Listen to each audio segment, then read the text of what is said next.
பிதாவே, ஆமேன் ஆமேன். கர்த்தர் ஒருவரையும் வாழ்த்தி நாங்கள் வரவேற்கிறோம். நம்ம புதுசாக நம்ம மத்தியிலே தாயார் வந்திருக்கிறாங்க. அந்த தாயாருக்காகவும் நாங்கள் சொல்லி ஜெபம் பண்ணுறோம். நம்ம தாயாரையும் நம்ம வாழ்த்தி வரவேற்போம். ஆண்டவர் பெரிய காரியத்தை செய்வாராக. நீங்கள் எங்கள் மத்தியில் வந்தது ரொம்ப சந்தோஷமா, ரொம்ப நன்றி. சரி, கைகளை தட்டி அவங்கள நம்ம வரவேற்போம். நம்ம சபைக்கு தொடர்ந்து வாங்க. உங்களுக்கு நல்ல ஆறுதலை ஏசப்பா கொடுப்பாங்க இங்கே. அதனால் கர்த்தர் பெரிய காரியத்தை செய்வார். நான் அடிக்கடி பார்ப்பேன், நான் சொல்லணும்னு நினைப்பேன். ஆனால் என் மனசில் சரி இருக்கட்டும், கொஞ்ச நாள் போட்டு சொல்லுவோம் அப்படின்னு இருந்தேன். ஆனால் அம்மா வந்து ரொம்ப சந்தோஷம். ஏசப்பாவே அம்மா கூட்டிகிட்டு வந்திருக்கிறாங்க. தொடர்ந்து ஆண்டவருடைய வார்த்தைக்குள்ளாக நம்ம கடந்து செல்வோம். ஆண்டவர் பெரிய காரியத்தை செய்வாராக. யோபு எழுதின புஸ்தகமும் 42வது அதிகாரம் அதனுடைய 2வது வசனத்தை வாசிப்போம். யோபு எழுதின புஸ்தகமும் 42வது அதிகாரம் அதனுடைய 2வது வசனத்தை வாசிப்போம். தேவரீர் சகலத்தையும் செய்ய வல்லவர், சகலத்தையும் செய்ய வல்லவர். நீர் செய்ய நினைத்தது தடைபடாது என்பதை அறிந்திருக்கிறேன். நீர் செய்ய நினைத்தது தடைபடாது என்பதை அறிந்திருக்கிறேன். தேவன் சகலத்தையும் செய்ய அவரால் முடியும். அவர் வல்லமை உடையவர். அவர் செய்ய நினைச்சிட்டாருன்னா அது தடைபடாது என்பதை நான் என்ன செய்கிறேன், அறிந்திருக்கிறேன்னு சொல்லி யோபு அவருடைய வாழ்க்கையில் அதை பார்த்துருக்கிறனால யோபு அதை சொல்கிறார். யோபுக்கு வந்த உபத்திரவம் நமக்கு தெரியும். நமக்கு வந்ததை காட்டிலும் அவருக்கு அதிகமான உபத்திரவம். அந்த உபத்திரவத்தின் மத்தியிலும் ஆண்டவர் அவர் எப்படி சொல்றார், தேவரீர் நீர் சகலமும் செய்ய வல்லவர். நீர் செய்ய நினைத்தது எங்கள் வாழ்க்கையில் நிச்சயமாய் அது தடைபடாது என்று. இது இங்கிலீஷ் டிரான்ஸ்லேஷனில் எவ்வளோ அழகாக போட்டிருக்கிறாங்க. I know that you can do anything. உங்களால் எல்லாம் செய்ய முடியும். எனிதிங், எதை வேணாலும் ஆண்டவரால் செய்ய முடியுமா? அதனால தான் புதிய ஏற்பாட்டில் ஆண்டவர் சொல்கிறார், மனுஷனால் கூடாத காரியம் தேவனால் எல்லாம் கூடும். மனுஷனால் இது கூடாது தான். கன்னியின் வயிற்றில் பரிசுத்த ஆவியானவர் குழந்தை பிறக்கிறது மனுஷனால் உண்டு பண்ண முடியாது தான். ஆனால் தேவனால் எல்லாமே கூடும். இன்னைக்கு ஐவின்னு சொல்லி ஐவிஎஃப் சொல்லி பிள்ளைகளை எப்படி பெற்றெடுக்கிறாங்க. டெக்னாலஜி மூலியமாக லேபுக்கு கொண்டு போய் அவங்களுடைய அணுக்களை வச்சு அதை என்ன செய்கிறாங்க, லேபில் டெஸ்ட் பண்ணி அது மூலியமாக பேபியை குழந்தை உருவாகிறதுக்கு மனுஷன் இப்படிப்பட்ட வேலைகளை எல்லாம் செய்கிறான். இன்றைக்கி அப்படி போகுது. இன்றைக்கி குழந்தை இல்லைன்னா எப்படியாவது குழந்தை வர வைக்கிறதுக்காக அந்த காரியங்களை எல்லாம் இந்த நாட்களில் செய்கிறத பார்க்குறோம். லேபுக்கு அதை டெஸ்ட் அனுப்புகிறாங்க. சமீபத்தில் இருக்கிற ஒரு நடிகை கூட அதை செய்ததை பார்க்குறோம். இப்படி எல்லாம் மனுஷன் செய்கிறத பார்க்குறோம். மனுஷன் இவ்வளோத்தையும் செஞ்சாலும், இவ்வளோ ஞானம் உனக்குள்ளே இருந்தாலும் மனுஷனால் சில காரியங்கள் கூடாது.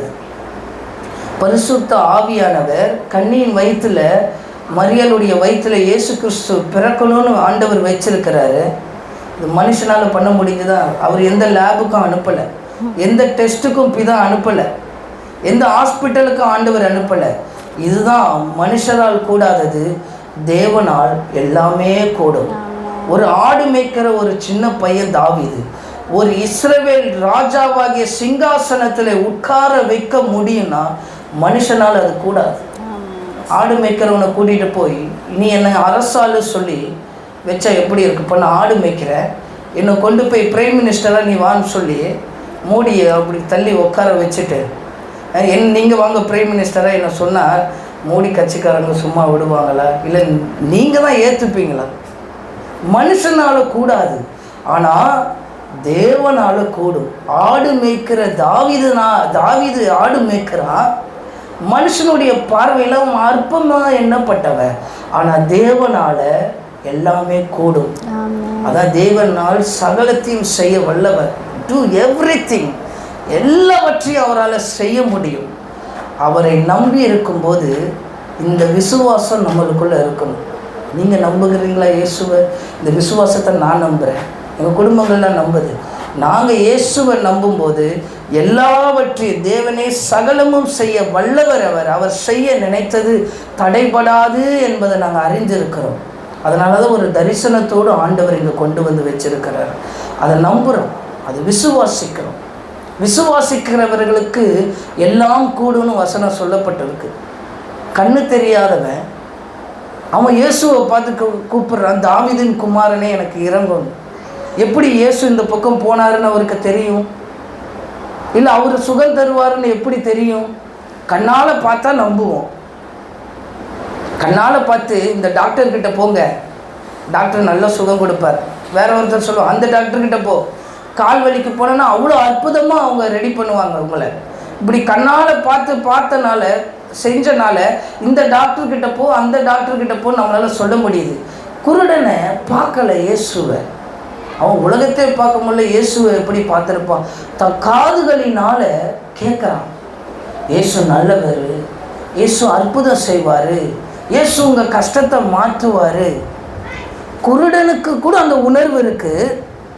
கண்ணு தெரிகிற மனுஷருக்கு அந்த உணர்வு இல்லாததை பார்க்குறோம் இந்த உலகத்தில். அப்படி தானே? எவ்வளோ பேர் இயேசு நல்லவர்னு நம்ம சொல்லணும், நம்ம தெய்வமாக ஏற்றுக்கொள்ளுகிறோம், அதெல்லாம் நம்ம நன்மையாக நம்ம வாழ்க்கையில் செய்கிறாருன்னு சொல்லியும் குருடனுக்கு பார்வை இல்லை. ஆனால் கண்ணு தெரிந்தவங்களுக்கே பார்வை இல்லாத மாதிரி அவங்க வாழ்க்கையில் இருக்கிறத பார்க்குறான். ஆனால் இந்த குருடன் இயேசுவை பார்க்குறான். விசுவாசிக்கிறவர்களுக்கு எல்லாமே கூடும். அவன் சின்ன வயசுலேருந்து குருடன்னு சொல்லப்பட்டிருக்கு. குழந்தையிலேருந்து கண்ணு தெரியாதவன், இத்தனை வருஷமாக அவனால் பார்க்க முடியாதவன், எப்படி அந்த நம்பிக்கை இயேசு மேலே வந்தது? வேறு கேள்விப்பட்டதுனால ஒரு நம்பிக்கை வந்துதா? அந்த விசுவாசத்தினால எல்லாம் கூடும் சொன்ன மாதிரி அந்த நம்பிக்கை. இவராவது எனக்கு பார்வை தரமாட்டாரா? அப்போ இயேசு அந்த இடத்துல வரும்போது தாவீதின் குமாரனே எனக்கு இறங்கும்னு சொல்கிறார். அப்போ அதட்டுறாங்க, ஏய் சத்தம் போடக்கூடாது, அமைதியார், ஏசப்பா போகிறார், நீ எதுக்கு சத்தம் போடுற அப்படின்றாங்க. மறுபடியுமா உரத்த சத்தமா கத்தி கூப்பிட்ற, தாவீதின் குமாரனே எனக்கு இறங்கும். எப்படி அந்த விசுவாசம் வந்தது? தேவரே சகலமும் செய்ய வல்லவர். இந்த வசனத்தை வச்சு தான் நம்ம அதை விசுவாசிக்கிறோம். குருடன் வசனம் படிக்கலை, குருடனுக்கு யார் சொல்லி கொடுத்தா தெரியல, ஆனால் இவர்கிட்ட போனால் எனக்கு பார்வை கிடைக்கும், இவர்கிட்ட போனால் சகலமும் என் வாழ்க்கையில் நன்மையாய் நடக்கும் என்கிற நம்பிக்கை அவன் வாழ்க்கையில் இருந்தனால அவன் போய் இயேசுவின் இடத்துல இறங்கும்னு சொல்லும்போது ஆண்டவர் கேட்குறார், நான் உனக்கு என்ன செய்யணும்? அவன் கண்ணு தெரியாதவன், பார்த்தாலே தெரியும். ஆனால் கர்த்தர் கேட்குறார், நான் உனக்கு என்ன செய்யணும்?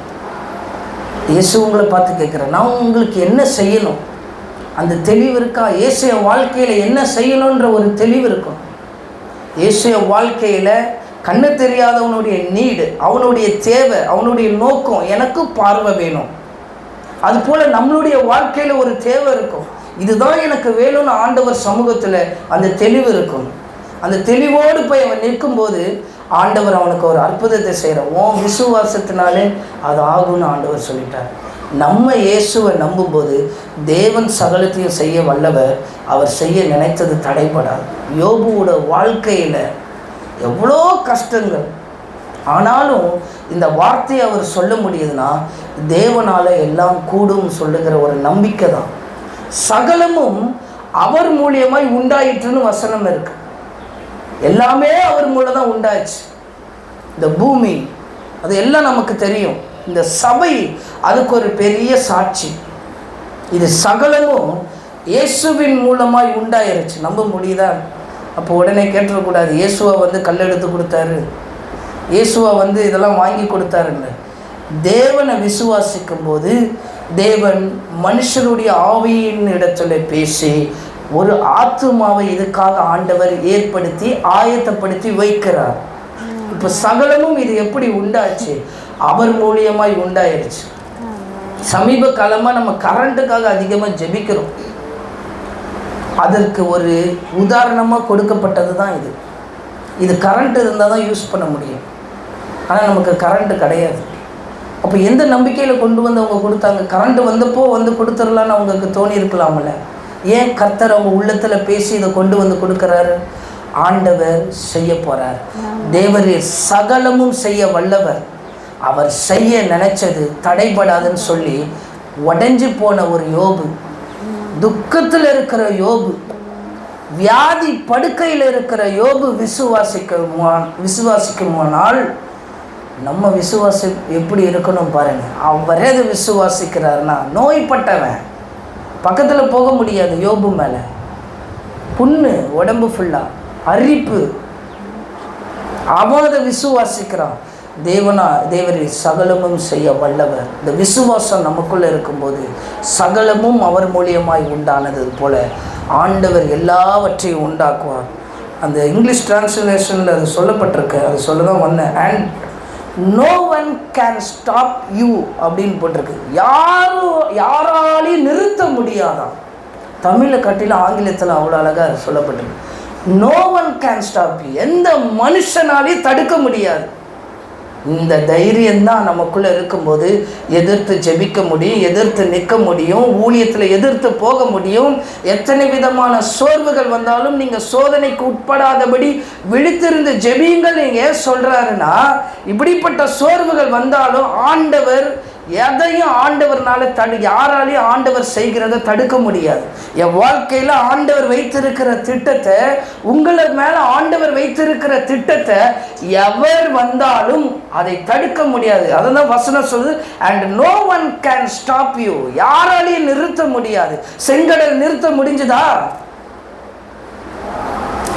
எரிகோ மதில் நிறுத்த முடிஞ்சுதா?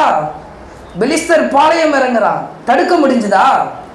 வேதம் முழுவதும் பார்க்கிறோம்.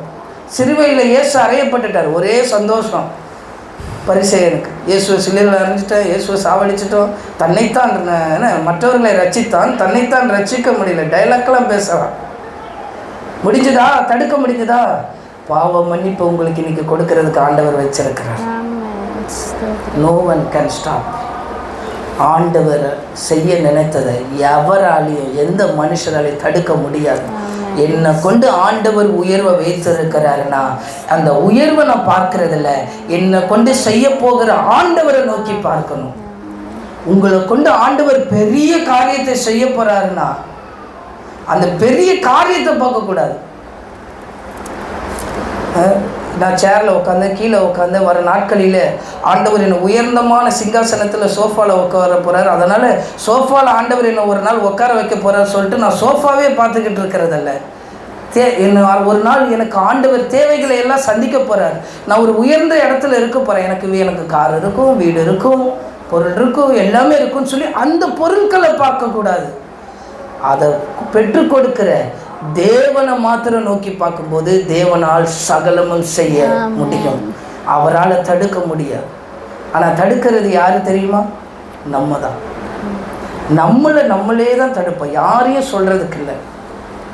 என்ன பலவீனம், அவங்க என்னை இப்படி பேசிட்டாங்க அதனால தான் நான் இப்படி நடந்துட்டேன், அவங்க என்னை இப்படி குற்றப்படுத்திட்டாங்க அதனால எனக்கு போக பிடிக்கல, அவங்க எனக்கு இப்படி செஞ்சிட்டாங்க அதனால என்னால் ஆராதிக்க முடியல.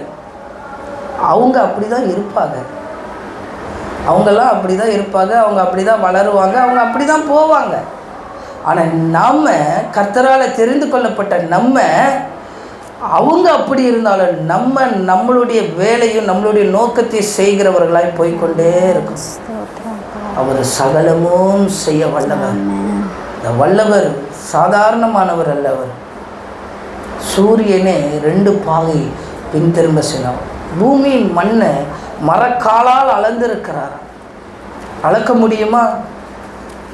ஒரு டேப் எடுத்து அளத்தாலே ஒரு டேப்புக்கு ஒரு அளவு தான் இருக்குது, அதுக்கு மேலே அந்த டேப்பு போக அது முடிஞ்சிருச்சுன்னா மறுபடியும் அந்த இடத்துல வச்சு ஒரு கோடு போட்டு அங்கேருந்து மறுபடியும் ஃபுல் டேப்பை வைப்பாங்க. கண்டுபிடிக்க முடியாது. பூமியின் மண்ணை மரக்காலால் அளந்திருக்கிற தேவன் சகலத்தையும் செய்ய வல்லவர். உங்கள் வாழ்க்கையில் அவர் செய்ய நினைச்சது நிச்சயமாய் தடைபடாது. நாம் அதற்கு தடையாக இருக்கக்கூடாது. ஆண்டவரை எங்களை இப்போ நடத்துகிற பாதையில் போயிட்டே இருக்கும். எத்தனை சோர்வுகள் வந்தாலும் போயிட்டே இருக்கும். ஆண்டவரை நோக்கி பார்த்துக்கிட்டே இருக்கும். நம்ம அதுக்காக தான் அழைக்கப்பட்டு இருக்கிறோம். ஆமீன். 2 கொரிந்தியர் 6வது அதிகாரம் 18வது வசனத்தை வாசிப்போம். அவர் நம்மளை ஏற்றுக்கொள்வார். அவர் நம்மளை ஏற்றுக்கொள்ளுகிறவராக இருக்கணும். ஏன்னா அந்த வல்லவர் சொல்லுகிறார், வாசிப்போம். அப்பொழுது நான் உங்களை ஏற்றுக்கொண்டு உங்களுக்கு பிதாவாய் இருப்பேன், நீங்கள் எனக்கு குமாரரும் குமாரத்திகளுமாய் இருப்பீர்கள் என்று. நீங்க எனக்கு குமாரரும் குமாரத்திகளுமாய் இருப்பீர்கள் என்று சர்வ வல்லமையுள்ள கர்த்தர் சொல்லுகிறார். ஆமென். நீங்கள் எப்படி இருக்கிறீங்கன்னா, மறுபடியும் அந்த வசனத்தை வாசிப்பை இதை ஏற்றுக்கொண்டு எனக்கு குமாரரும் உங்களுக்கு பிதாவாய் இருப்பேன், நீங்கள் எனக்கு குமாரரும் குமாரத்திகளுமாய் இருப்பீர்கள் என்று சர்வ வல்லமை உள்ள கர்த்தர் சொல்லுகிறார். அவர் உங்களை ஏற்றுக்கொள்ளுவாரா? அவர் ஏற்றுக்கொள்ளுகிறதுக்கு என்ன செய்யணும்னா, அதுக்கு முன்னாடி வசனத்தை வாசிப்போம். ஆனபடியினால் நீங்கள் அவர்கள் நடுவிலிருந்து புறப்பட்டு பிரிந்து போய் அசுத்தமானதை தொடாதிருங்கள். சரி, அசுத்தமானது என்னன்னு என்பது நமக்கு தெரியும். ஆனா ஆண்டவர் சொல்றார், நீங்க அவங்க நடுவில் இருந்து புறப்பட்டு போ. ஆண்டவர் போக சொல்ற இடத்துக்கு நம்ம போவோமானா, ஆண்டவர் இருக்க சொல்ற இடத்துல நம்ம அடங்கி இருப்போமானா, ஆண்டவர் நிற்க சொல்ற இடத்துல நாம் நிற்போமானா, ஆண்டவர் பெரிய காரியத்தை செய்வார். எலியாவை ஆண்டவர் எனக்கு முன்பாக பர்வதத்துல நில்லுன்னு சொல்றார், ஒரு தேவ மனுஷனை. அந்த மனுஷன் கீழ்பட்டு போய் நிற்கும் போது ஆண்டவர் அவரோடு கூட இடைப்பட்டார். அவர் சொல்றதுக்கு நம்ம கீழ்ப்படியும் போது, அவர் சொல்லும் போது நம்ம போகும்போது கர்த்தர் நம்மளை ஆசீர்வதிப்பார். அதனால தான் சொல்கிறார், ஆகையால் நான் உங்களை ஏற்றுக்கொண்டு, இயேசு உங்களை ஏற்றுக்கொண்டு உங்களுக்கு பிதாவும் குமாரரும் குமாரத்திகளுமாய் ஆண்டவர் இருக்கிறார். அந்த வல்லவர் சொல்லுகிறார். லாஸ்ட் அந்த வசனம் முடியும் போது சர்வ வல்லமை உள்ளவர், தேவரே சகலமும் செய்ய வல்லவர். அந்த வல்லவர் யாருன்னா இவர் தான். அந்த வல்லவர் ஏற்றுக்கொள்ளுவார். இங்கே புறப்பட்டு போன ஆபிரகாம் ஆண்டவர் நீ புறப்பட்டு போன்றார். எதை விட்டுட்டு? உன் இனத்தை, உன் குடும்பத்தை, உன் தேசத்தை விட்டுட்டு புறப்பட்டு போன்னு சொல்கிறார். எந்த நம்பிக்கையில் புறப்பட்டு போக முடியும்?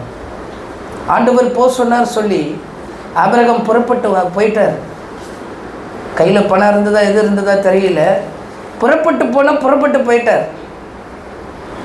அப்படி புறப்பட்டு போகும்போது ஆபிரகாமுடைய வாழ்க்கையை ஆண்டவர் ஆசீர்வதித்தார். அவர் ஆபிரகாமை கொண்டு செய்ய நினைத்தது எதுவும் தடைப்படலை அவர் வாழ்க்கையில். அதனால தான் விசுவாசத்தினுடைய தகப்பன்னு சொல்லப்பட்டிருக்கு. யாக்கோபை ஆண்டவர் சொல்கிறார், நீ புறப்பட்டு தகப்பன் தேசத்துக்கு போகணும். சில காரியத்தை ஆண்டவர் விட்டுட்டு போக சொல்லுவார். ஒரு இடத்துல ஆண்டவர் புறப்பட்டு போனுவார், ஒரு சில இடத்துல தான் விட்டுட்டு புறப்பட்டு போன்றார். ஆபிரகாம் அப்படி தான் சொல்கிறார் ஆண்டவர், நீ விட்டுட்டு போ, உன் இனத்தாரையும் உன் தேசத்தாரையும் உன் இனத்தையும் விட்டு புறப்பட்டு போன்றார். யாக்கோபு அப்படி தான் சொல்கிறார் ஆண்டவர், நீ இதை விட்டு புறப்பட்டு போன்றார். எதெல்லாம் விடணுமோ அதை விட்டு ஆண்டவர் இடத்துல புறப்பட்டு போகும்போது தேவன் உங்களுக்கு கொண்டு செய்கிற காரியம் அது தடைபடாது. விட வேண்டிய காரியம் என்ன நமக்கு தெரியும், நம்ம சொல்கிறதுக்கு இல்லை, நமக்கு விட வேண்டிய காரியம் என்னன்னு தெரியும். கோபங்கள் இருக்கும், கசப்புகள் இருக்கும், வெறுப்புகள் இருக்கும், இப்படி பல காரியங்கள் இருக்கும். விட வேண்டிய காரியங்களை விட்டு ஆண்டவருக்காய் புறப்படும் போது ஆண்டவர் ஆசீர்வதிப்பார். யாக்கோபை ஆசீர்வதித்தார். யாக்கோபை கொண்டு ஆண்டவர் செய்ய நினைத்தது தடைபடலை அவங்க வாழ்க்கையில். கணவன் மனைவியா சிங்கிளாக போகிறான், கல்யாணம் ஆகாத ஒரு பேச்சுலராக யாக்கோபு கிளம்பி போகிறான். ஆனால் வரும்போது குடும்பத்தை ஆண்டவர் கொடுத்தார், குடும்பத்தை கொடுத்து ஆசீர்வதித்தார், வேலையாட்களை கொண்டு ஆசீர்வதித்தார். தேவர் சகலமும் செய்ய அவரால் முடியும், அவர் ஆசீர்வதிப்பார். நம்ம விட வேண்டிய காரியத்தை விட்டு புறப்பட்டு போகும்போது ஆண்டவர் பெரிய காரியத்தை செய்வார். ஆமென். ஆதியாகமம் 26வது அதிகாரம் 42வது வசனத்தை வாசிப்போம். ஆமென். ஆதியாகமம் 26:42. ஆண்டவர் சொல்கிறார் ஈசாக்கை பார்த்து, நான் உனக்கு சொல்லும் தேசத்துக்கு போ அப்படின்னு சொல்லி. ஆதியாகமம் 26 1வது வசனம். ஆபிரகாமின் நாட்களில் உண்டான பஞ்சத்தை அல்லாமல் அது கவனிங்க, பின்னும் ஒரு பஞ்சம் தேசத்தில் உண்டாயிற்று. அப்பொழுது ஈசாக்கு பெலிஸ்தருக்கு ராஜாவாகிய அபிமெலேக்கினிடத்தில் கோராருக்கு போனான். இப்போ என்ன ஆகுதுன்னு அந்த சம்பவத்தில், பஞ்சம், தேசத்தில் பஞ்சம் இருக்கு. அரிசி இல்லை, மாவு இல்லை, எண்ணெய் இல்லை, தானியம் இல்லை, ஒளிவ எண்ணெய் இல்லை. இது எல்லாம் இஸ்ரவேலுடைய ஜனத்துக்கு ஆசீர்வாதமாய் ஆண்டவர் கொடுத்தது. இப்போ தானியம் இல்லை, அரிசி இல்லை, என்ன செய்வாங்க? புறப்பட்டு போன்றார் பஞ்சத்தில். நீங்கள் என்ன செய்வீங்க? பஞ்சமாக இருக்குது, வீட்டில் வறுமையாக இருக்குது, ஒன்றுமே இல்லை, நீ கிளம்பி போ அப்படின்னா போயிருக்கோமா? கர்த்தர் சொன்ன வார்த்தைக்கு ஈசாக்கு கீழ்ப்பட்டு எகிப்துக்கு புறப்பட்டு போக போறார். 2வது வசனத்தை வாசிப்போம். அந்த பஞ்சத்திலையும் ஆண்டவர் அவனோடு கூட பேசுகிறார். ஆமென். கர்த்தர் அவனுக்கு தரிசனமாகி, இப்போ ஆண்டவர் ஈசாக்குக்கு தரிசனமாகி, நீ எகிப்துக்கு போகாமல் நான் உனக்கு சொல்லும் தேசத்துக்கு போ. எப்போ பஞ்சம் வருதோ அப்போ உடனே யாரை பார்க்கிறோம்? எகிப்தை பார்க்கிறோம். எப்போ நமக்கு ஒண்ணுமே இல்லைன்னு நினைக்கிறோமோ உடனே யாரை பார்க்கிறோம்? செழிப்புள்ளவங்களை பார்க்கிறோம். எகிப்து தேசம் செழிப்புள்ள தேசம். உடனே நம்ம இவளுடைய பார்வை, ஈசாக்குடைய நோக்கம் எகிப்துக்கு போயிடணும். ஏன்னா அங்கே தானியம் கிடைக்கும், அங்கே சாப்பாடு கிடைக்கும், ஏதாவது பண்ணி சாப்பிட்டுக்கலாம் சொல்லி ஈசாக்கு எகிப்துக்கு போக புறப்படுறான். இப்போ கர்த்தருடைய வார்த்தை, ஏன் உன் வாழ்க்கையில் ஆண்டவருடைய வார்த்தை வருதுன்னா, தேவர் சகலத்தையும் செய்ய வல்லவர்.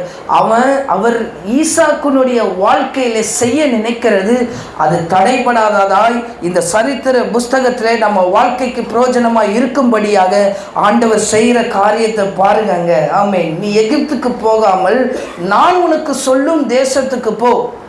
ஆண்டவர் சொல்கிற வேலைக்கு போகும்போது, ஆண்டவர் சொல்கிற ஊழியத்தை செய்யும்போது, ஆண்டவர் கொடுக்கிற ஸ்தலத்துக்கு சபைக்கு போகும்போது கர்த்தர் அபரிவிதமாய் அவர்களை ஆசீர்வதிப்பார். இதுதான் கீழ்ப்படிதல். இந்த கீழ்ப்படிதல் உள்ளே இருக்கும்போது தான் தேவன் சகலத்தையும் நம்மளை கொண்டு செய்ய முடியும். அவர் செய்ய முடியும். அது செய்ய நினைத்தது தடைபடாதுன்றது அறிந்திருக்கிறோம். அறிந்த நம்ம அவர் சொல்கிற காரியத்துக்கு கீழ்ப்பட்டு இருக்கணும். இப்போ அந்த தேசத்தில் வாசம் பண்ணும்போது ஆண்டவர் சொல்கிறாரு, நான் உன்னை ஆசீர்வதிப்பேன், நீ அங்கே இரு. அது என்ன ஊர்? அதுன்னா கேராக். இந்த கேராகில் அபிமெலேக்கு தானே, அபிமெலேக்கு அங்கே ராஜாவாக இருக்கிறான்.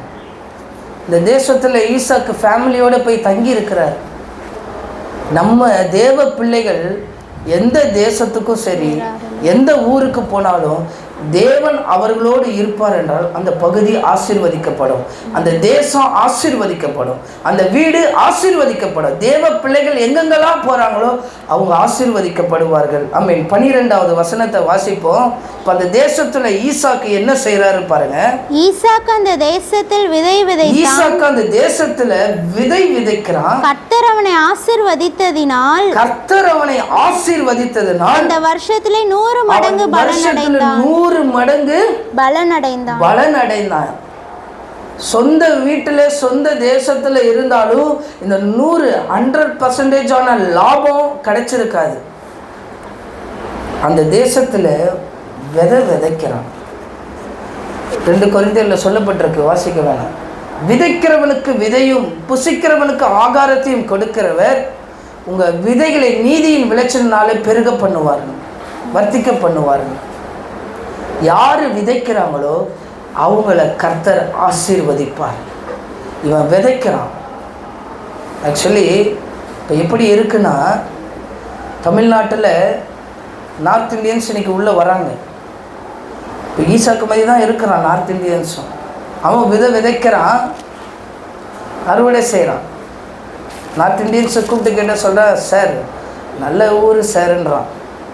நம்ம ஊர் நல்ல ஊர் சார், ஹாஸ்பிட்டல் நல்லா பார்க்குறாங்க சார். இங்கேருந்து அவங்க ஊரில் வீடு கட்டுறாங்க, இங்கே விதைக்கிறாங்க.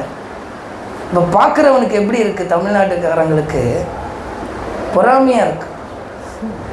அவன் வேலை செய்கிறான், அவன் கம்மி சம்பளத்துக்கு வேலை செய்கிறான், கம்மி சம்பளத்துக்கு அவன் எல்லாத்தையும் செய்கிறான்னு சொல்லி தமிழ்நாட்டுக்காரனுக்கு அவனை பார்த்தா பொறாமையாக இருக்கு. அவன் ஊரில் வீடே கட்டிட்டான்.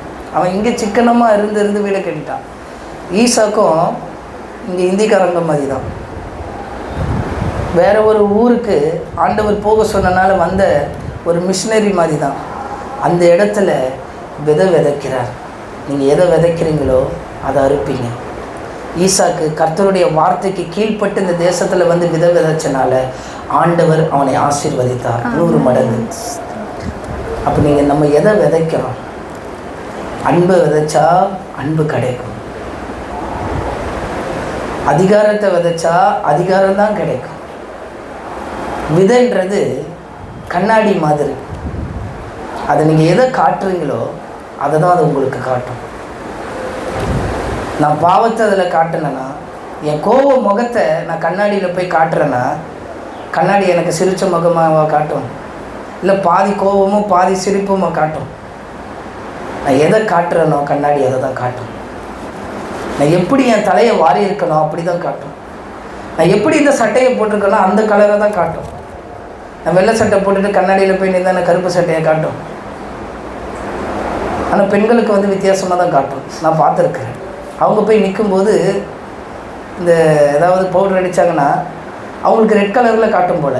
எப்பா இது சிவப்பாக தெரியுதுல்ல இந்த இடம், எப்போ இந்த இடம் வந்து கொஞ்சம் அதிகமாக தெரியுதுல்ல. கண்ணாடி எதுக்கு அதை பார்க்குறோமோ அதை தான் காட்டும். ஆனால் இந்த பெண்களுக்கு அதை வித்தியாசமாக காட்டும். அது வேறு. எதை விதைக்கிறோமோ அதை தான் அறுப்போம். அந்த விதை ரொம்ப முக்கியமானது. நான் போடுற விதை அன்பை விதைக்கும்போது எனக்கு அன்பு கிடைக்கும். ஏற்றுக்கொள்ளுகிற பக்குவம் எனக்குள்ளே இருக்கும்போது இன்னும் ஒருத்தர் ஏற்றுக்கொள்ளுவாங்க. அந்த விதையை சரியான விதத்தில் விதைக்கும்போது 100 மடங்கு ஆண்டவர் ஆசீர்வதிப்பார். இந்த அபிமெலேக்குக்கு இப்போ என்ன ஆகிட்டுனா, அவனுக்கு பொறாமை வந்துட்டு, அவனுக்கு ஃபுல்லாக பொறாமை. அவனும் தான் விதைக்கிறான், அவனுக்கு 100 மடங்கு வரல. அவனும் தான் ஜெபிக்கிறான், அவனுக்கு 100 மடங்கு வரல. சில பேர் அப்படி தானே சொல்லுவாங்க, நான் முழுதும் ஆகப்பட்டவன் ஒன்றும் கிடைக்கல, நைட்டு ஃபுல்லாக ஜெபம் பண்ண எதுவுமே கிடைக்கல, அவனும் தான் ஜெபிக்கிறான் எதுவும் கிடைக்கல. நல்ல விதையை விதைக்கும் போது ஆண்டவர் ஆசீர்வதிப்பார். அவனுக்கு ஒரே பொறாமை. இப்போ போய் தூர் வர்றான், தண்ணி வருது. தேவ பிள்ளைங்க தோன்றுனா தண்ணி வரும். அவன் போய் தோன்றான் தண்ணி வருது. இவன் என்ன பண்ணிட்டான்? பொறாமையில் போய் மூடி போட்டுட்டான் தண்ணியை. நீங்கள் தானே மூடி போடுற, இந்த மூடி போடுறேன். இவன் என்ன பண்ணுறான்? வேறு பகுதியில் போய் தண்ணி பள்ளம் தோன்றான், தண்ணி வருது. அவன் தோன்றான், அவனுக்கு தண்ணி வரல. ஒரு சபையில் பக்கத்தில் ஒரு இடம் இருந்ததான். அந்த இடத்தோட சொந்தக்காரர் தோன்றாதான் தண்ணி வரலையா. அப்போ இந்த சபையில் இருக்கிறவங்க, சரி நம்ம சர்ச்சுக்கு ஒரு போர் போடுவோம், வர ஜனங்களுக்கு வந்து இந்த பாத்ரூம் வசதி ஏற்படுத்தி இருக்கிறோம், அதுக்கு தண்ணி தேவைப்படுறதுனால ஒரு போர் போடுவோம் சொல்லி இங்கே தோண்டி இருக்கிறாங்க. அப்போ பக்கத்து வீட்டுக்காரங்க வந்து சொல்லியிருக்கிறாங்க, நாங்கள் எத்தனை அடியோ தோண்டினோம், தண்ணி வரல, இங்கே தண்ணியே கிடைக்காது, நீங்கள் ஏன் வேஸ்ட்டாக போர் போடுறீங்கன்னு. இவங்க ஒரு ஜபத்தை பண்ணி சோத்திரம் பண்ணிவிட்டு தோண்டி இருக்கிறாங்க. சமீபம் கொஞ்சம் அடியில் தண்ணி வந்துட்டு, பக்கத்து காம்பவுண்டில் தண்ணி வரல, அதே இந்த இடத்துல ஒரே நீரோட்டம் தான், இங்கே தண்ணி வருது. இதுதான் தேவ பிள்ளைகளுக்கு கொடுக்கப்பட்ட ஆசீர்வாதம். நம்ம தோண்டினா தண்ணி வரும். இப்போ என்ன ஆகும்? அவனுக்கு ஒரே பொறாமை இருக்கும்.